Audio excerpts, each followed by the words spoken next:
Papua New Guinea is one of the last frontiers still vastly unexplored by Westerners.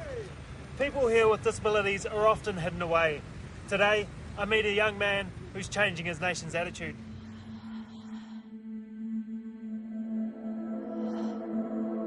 He's one of the world's top Paralympic sprinters, silver medalist in Beijing. An amputee, Francis Kampoan sprints 100 metres in just 11.1 seconds.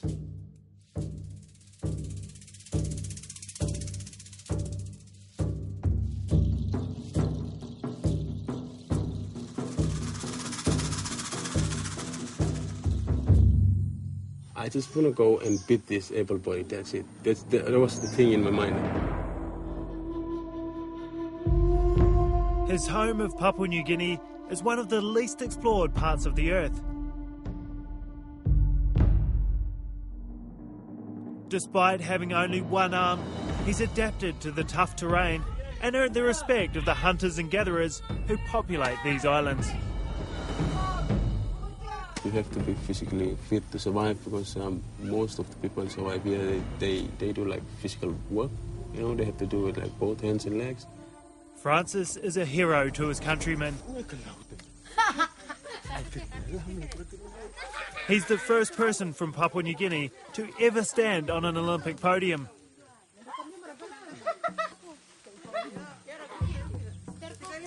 But the rest of the world knows very little about this shy silver medalist.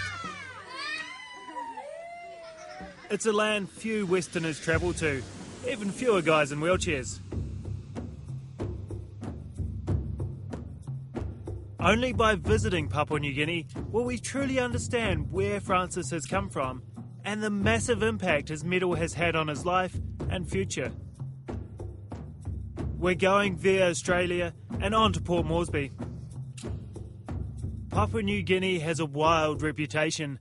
Because of recent political unrest, caution is recommended.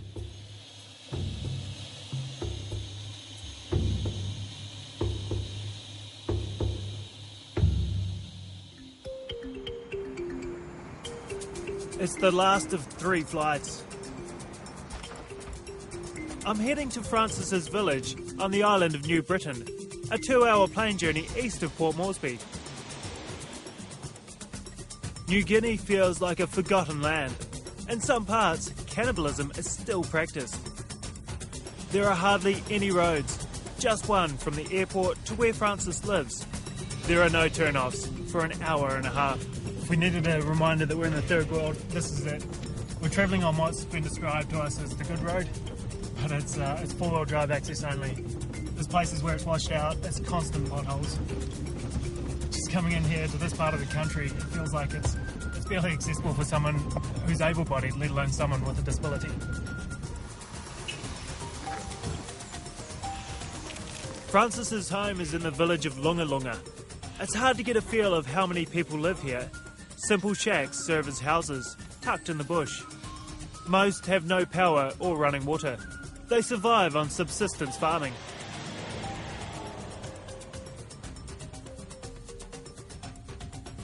Francis lives with extended family.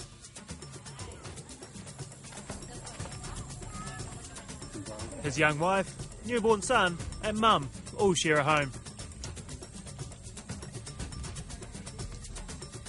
Francis is one of very few people with a disability in his village. He was born with a malformed left arm and the surrounding muscles are wasted. So then tell me what it was like growing up in the village here with a disability, or growing up in Papua New Guinea with disability. Growing up with disability is bit hard. People with disability has to struggle for themselves.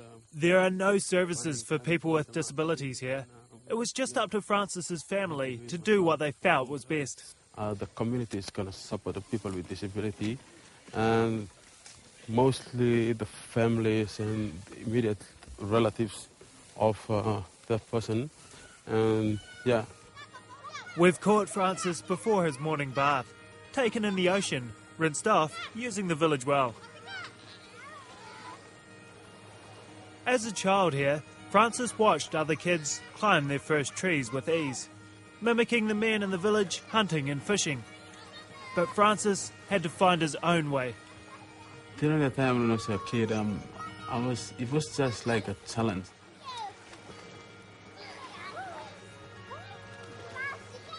They say that you can't do that. I have to sit back and then think, okay, I can manage that thing by doing this and doing that. So I tried different ways.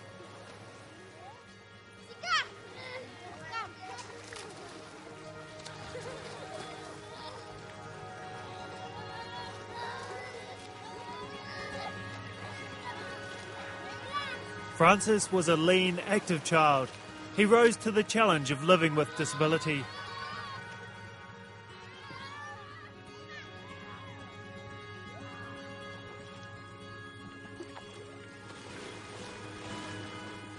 His mum also knew that her son had to keep up with the other kids if he was to survive in this harsh land. What was Francis like when he was growing up? He was like a person where he pick up things very quickly. Were you the one pushing him to succeed? Yes.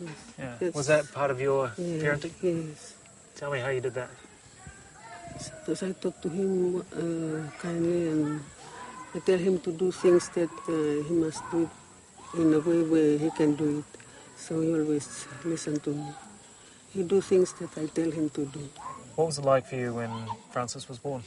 Nearly everybody, they felt sorry for him because he was born with disabled. The people in Francis's village have never seen a wheelchair outside of hospital, and my white skin is a novelty. Are they surprised that I work?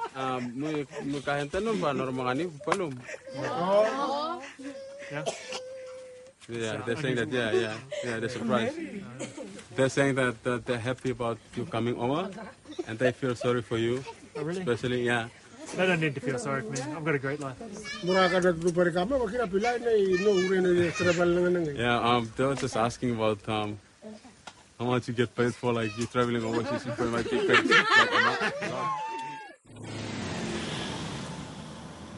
Because Francis's village is remote, he had to live away from home to attend high school. He made his own way there each Monday and back home again on a Friday. It's an all-boys school. The Plain Relic is one of hundreds in this area. The island was used as a battleground by Japanese and Australians in World War II. It's here that the desire to win first sparked. And this is the track that you actually used to train and compete on? Yeah, this is the track I competed in and I train in. The running track was marked up once, but the lanes have long since faded. In here, we don't have any gyms. It's just basically training on a grass track and going out to the major competitions. And how does that make you feel, though, that you've achieved without all that support structure, without everything laid on? Kind of a big achievement. Like, you know, it's running from a grass track and, training on a grass track and then going to an international event like the Paralympics and winning that medal is a great achievement ever in my life. It's just like, I just want to compete. I just want to try to compete with the rest of the world and see how I am fast to the rest of the world and see. Initially, he ran just to beat the kids in his village. When he got to high school, he entered a school running race. He had no idea how he'd do. I was telling myself that, Francis, why don't you just go in and try it? Try it. You might have come out to be somebody. Just try it. No, I didn't even think of becoming somebody, but just want to try it out. And they were saying to me that you can't be running 100 meters because that's too fast and you're one arm. In my mind, I just think, no, I can do it. I run like a pretty good race. You know?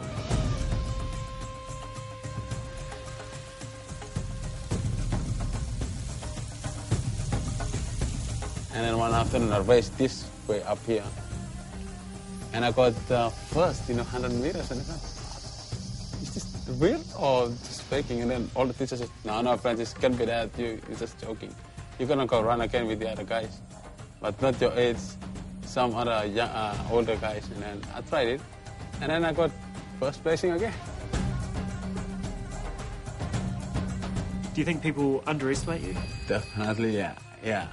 Most of the time in situations where they think that I can't do it, I can't manage the thing like to do that, but I think I can, because I got ways around to handle those things like the able-bodied people can do that. Francis has made a rare move into the wider world. Most people born in Papua New Guinea never leave. Lunga Lunga is his village, and Katavat, this is his closest town. And we're here just to check out the markets and see what life's like here.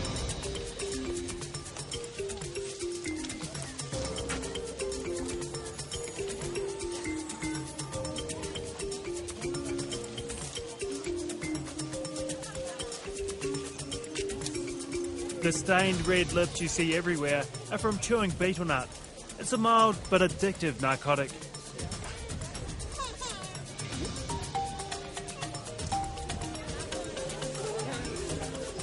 These are mangoes. Mangoes. Yeah, can I buy some?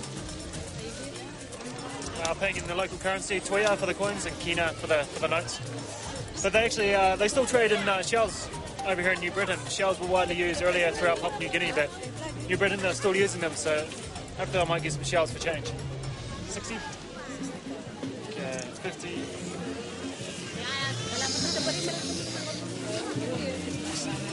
Are they good? Yeah, fresh off the tree. Thank you. Hey, thank you. All right, there's lunch. 60 toya is about 20 cents and buys me 6 mangoes.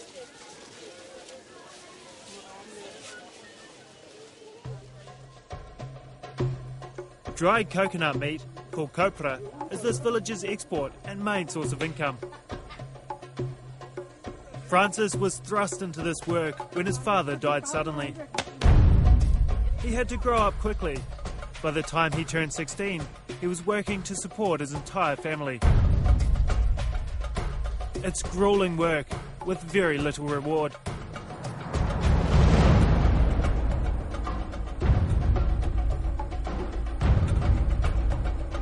At the end of a long working day, he'd take to the track.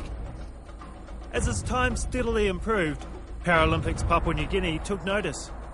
They wanted him to compete, but he didn't even own footwear.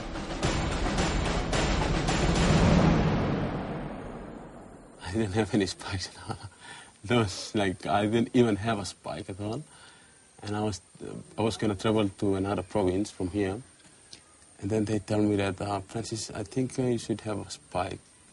And the spikes were sold for about 200 kina, and I can't afford to buy it for 200 kina, so I had to beg my mom, had to go do copra again, get the 200 kina, and I went and I first bought my, I bought my first spike shoes. Nobody even wears shoes around here, so no one could understand why Francis would spend the equivalent of 1.5 years' wages, 80 New Zealand dollars, on a pair of spike running shoes.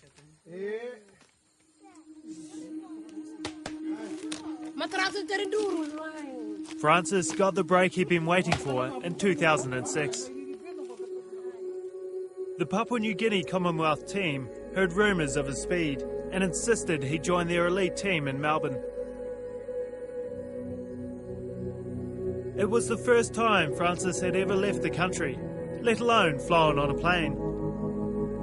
He'd spent his entire life trying to prove that he was worth something. Now, he had an opportunity bigger than anything he'd ever imagined.